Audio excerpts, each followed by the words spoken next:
आजचा दिवस तर ना एकदम चिल्ल मध्ये होता, एकदम मस्त भाई. आता ते कसं ते मी तुम्हाला सांगते. सकाळी सकाळीच ना मस्तपैकी सूर्यदेवाचे दर्शन घडले होते.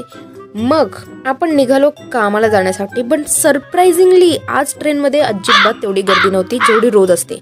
भाई अदर डेजला ना मला बॅग हलवायला सुद्धा जागा नसते, आणि आज बघा भाई मी फुल फोन विन बाहेर काढून मस्त व्लॉग केला. बट एनिवेज थोडा दिवस चांगला चालतच होता, पण तेवढ्यात ह्या लोकांनी मीटिंग ठेवली. आता काय करणार?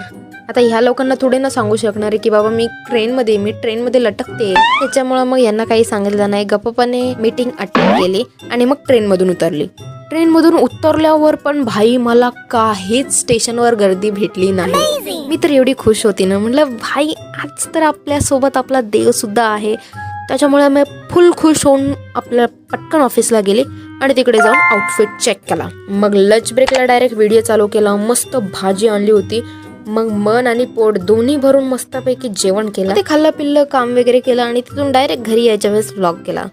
पण यार आज मला समजत नव्हतं का मला खूप लो फील होत होतं. माझी नशेडी आखे बघून तुम्हाला समजलंच असेल की मला एवढी झोप येत होती ना भाई साहब. मग कसा बसा ट्रॅव्हल केलं आणि मग घरी पोचले.